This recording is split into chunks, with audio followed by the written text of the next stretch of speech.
Bienvenidas, bienvenidos a la exposición de Carlos Pérez Siquier aquí en el Paseo de Recoletos en la Fundación Mafre. Para nosotros es un honor presentar esta exposición, sobre todo después de, desgraciadamente, Carlos falleció en el pasado otoño y no ha podido ver esta exposición montada como le hubiera gustado durante Foto España. La exposición la preparamos empezamos hace 4 o 5 años, pero la presentamos en Barcelona justo cuando el COVID empezó y estuvo solo 2 semanas abierta al público, con lo cual fue una pena, fue muy visitada en esos pocos días y la hemos presentado ahora aquí de igual manera en su conjunto.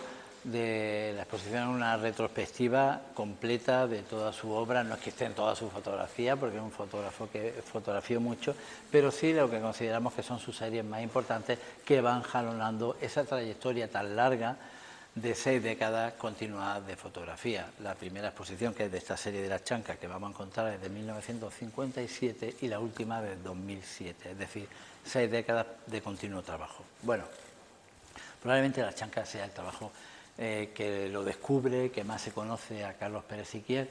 Sin embargo, hay que desde el principio dar unos datos para entender al personaje y para entender su fotografía. Pérez Siquier es un fotógrafo que vive en la periferia y eso le va a marcar mucho. Un fotógrafo que nunca salió de Almería, viajó mucho, me refiero, que siempre vivió en Almería. Y desde esa provincia tan periférica, que no es la Almería de ahora, era la Almería de los años 50, 60, va a conseguir provocar un revulsivo en la fotografía española de la época desde el Grupo AFAL. El Grupo AFAL, que en realidad no es otra cosa que la Asociación Fotográfica Almeriense, es decir, algo que era un boletín provinciano de un club de fotográficos, junto a José María Artero. Pérez Siquier va a impulsar una nueva revista con todas esas ideas, todos esos conceptos de la fotografía mucho más modernos que ellos tenían en la cabeza, que va a agrupar al grupo más importante de la fotografía española de la época: Joan Colón, Xavier Miserat, Ricard Terré, Maspons, en fin. Y sin necesidad de trasladarse ni a Barcelona ni a Madrid, va a conseguir aglutinar por una parte a este grupo y por otra mantener su independencia. En Las Chancas, que hemos visto en blanco y negro, que es como su primera serie importante, aunque el libro es muy posterior, no tiene así un contenido social importante. Sin embargo, hemos visto, o podéis ver cuando lo visitéis con tranquilidad, esas dos conexiones, por una parte con la fotografía humanista y por otra parte con el cine neorrealista italiano, que son sus principales influencias para hacer esta serie. Sin embargo, desde el principio vamos a ver en Pérez Siquier que hay una ruptura con la tradición, no solo con la tradición en general de la fotografía, sino incluso de sus contemporáneos. Y, por ejemplo, este corte tan brutal que hay cuando él empieza a fotografiar en color en el año 62 en Las Chancas. Aquí ya cambia de cámara, aquí empieza a trabajar con una Rolleiflex, por eso este formato cuadrado, ya son placas de 6x6, a diferencia de aquella que está hecha con una Contax, algo así como la Leica de la época. Pero vamos a ver cómo aquí empiezan a valorarse otras cosas, esos paramentos, esas superficies, la arquitectura. Digamos que se va abriendo mucho más su fotografía y va a resultar tan novedosa que directamente no se comprendía en la época y va a tardar mucho en que la obra de Pérez Siquier se valore suficientemente. Lo vamos a ver más aún todavía en el epílogo de Las Chancas. Las Chancas, que empieza en los años 50, termina con este último episodio, que ya es del año 65, que podemos llamar informalismos. Estas fotografías tan maravillosas, tan modernas, tan desconcertantes para lo que era la fotografía en la época, que tiene mucho más que ver, o sea, no hay conexiones realmente con la historia de la fotografía, por ejemplo las fotos que hace Aaron Siskin, que son en blanco y negro, pero aquí lo que vamos a ver es una conexión mucho más próxima con el informalismo abstracto que se está desarrollando también en España. O sea, hay mucha más conexión con el arte que con la fotografía de la época. Y es un salto ya sin retorno de Pérez Siquier hacia el color, hacia la abstracción, que lo va a situar en un puesto que aún hoy no somos capaces de darnos cuenta de la importancia de su fotografía y de la novedad y lo que supuso este arriesgado paso adelante, ¿no? Porque estas fotografías no tenían futuro en esa época. no se podían exponer, no se podían vender, el mercado en España era nada, era inexistente. Sin embargo, estas fotos, que son del año 65, tengamos en mente en el panorama internacional que la primera exposición que hubo de fotografía en color en un museo canónico como el Museo del MoMA de Nueva York tuvo lugar en el 76 de Eggleston. Y Stephen Short, con quien hicimos una exposición hace unos años, declaraba en una entrevista que le hicimos para el catálogo que se sentía como una avanzadilla por utilizar el color en los años 70. Carlos llevaba utilizándolo desde los años 60.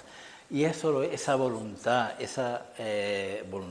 y conciencia de que él estaba haciendo algo interesante, lo que le lleva a seguir trabajando en color, pese a que esto le está suponiendo que se esté quedando atrás dentro de ese panorama de la fotografía española en que todo el mundo sigue trabajando en blanco y negro, y estas obras son mucho más incomprendidas. Y después de aquí, ya donde viene ese corte más brutal, va a ser con lo que probablemente sea su serie más popular, La playa. Pues seguimos, como decía, con la serie de La playa, probablemente una de sus series más populares, y es evidente por qué. Primero, porque son unas fotos absolutamente novedosas. Veníamos hablando de esa capacidad de invención, de esa capacidad de renovarse permanente que tiene Pérez Siquier. Es como una permanente proyección hacia el futuro en su obra, lo que encontramos, ¿no? Y esta serie, que ya hoy es más popular, desgraciadamente en la época no se conocían estas fotos. Tardan años en publicarse y en exponerse, gracias a una exposición que organizó Laura Terré en la Caixa en los años 80. Pero ya llevaba muchos años hecho. Es curioso que uno de los fotógrafos e historiadores más conocidos actualmente, como es Martin Parr, el fotógrafo inglés, cuando vio esta fotografía en una publicación por primera vez, dijo: otro que me está copiando, porque él ha hecho muchas fotografías de unos temas parecidos a la playa. Sin embargo, pidió que le abrieran incluso la vitrina para ver esas revistas y comprobó que estaban hechas una década antes que sus fotografías. Bueno, se quedó impactado por la novedad, por todo lo que ofrecía esta fotografía, y de hecho el propio Martin Parr hizo una exposición que se llamaba Color Before Color en Nueva York, en el que presentaba a varios de los pioneros de la fotografía en color europeos, que no, entre los que estaba Pérez Siquier, que no habían dado el salto a tener su lugar en la historia de la fotografía, porque en Europa en esa época no había esa institucionalización museística como en Estados Unidos, becas, ayudas, galerías de arte, que lo hubieran mostrado y que le hubieran dado su lugar. Carlos Pérez Siquier ya venía de esos saltos permanentes que va a dar, tanto formales como conceptuales, con su obra. Venía trabajando en color. Ahora, como vemos aquí con estos formatos cuadrados, ya trabaja con una cámara Hasselblad que tiene unas placas de 6x6. Él nunca utiliza ni flash, ni mide la distancia focal. Es todo como a pelo. Él va directo con la cámara. Imaginaros que además la Hasselblad hace muchísimo ruido, tenía que ser muy rápido a la hora de hacer una fotografía de estas, porque la gente está tomando el sol y puede ser molesto, ¿no? Pero él aquí se empieza a fijar ya no solo en los colores que forman parte de la composición de la imagen, sino también en esas fragmentaciones, esas superposiciones de ideas también, que juega con el humor y con la ironía. Porque en esta serie digamos que hay cierto contenido también social, ¿no? De crítica. Carlos Pérez Siquier lo que le ha nutrido, lo que le ha dado la vida, y donde siempre ha desarrollado su trabajo ha sido en el paisaje almeriense, donde siempre ha vivido.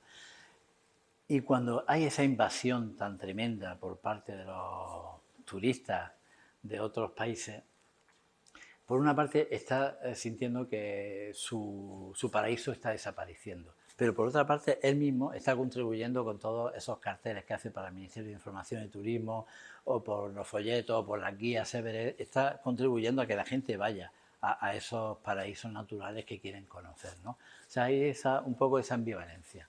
Y por eso también esa carga de ironía, de un poco reírse de estos personajes que están ocupando su espacio vital, ¿no?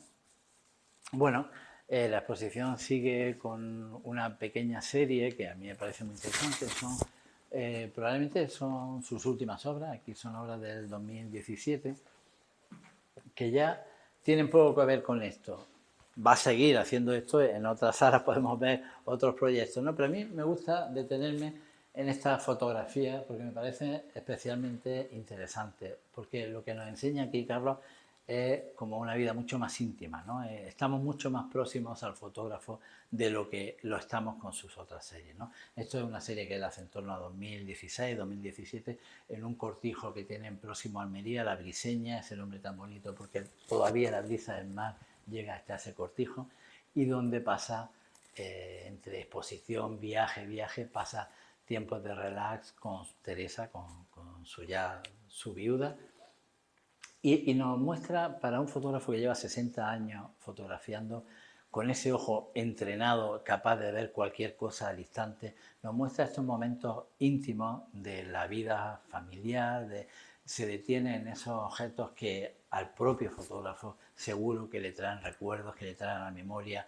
que son escenas sencillas, simples, cotidianas, pero maravillosas, con esas tonalidades siempre verdes en esta especie de cortijada, que nos hace ver el Pérez más personal, con esa mirada ya hecha por el tiempo y madurada para mostrarnos como en este maravilloso especie de bodegón hecho simplemente con unas piedras tan pictórico, cómo ha desarrollado a lo largo del tiempo, a lo largo de los años, una de las obras más valiosas de la fotografía española de las últimas décadas, y que, insisto, todavía hay que seguir reivindicándola porque todavía no ocupa el lugar que debería ocupar en la historia.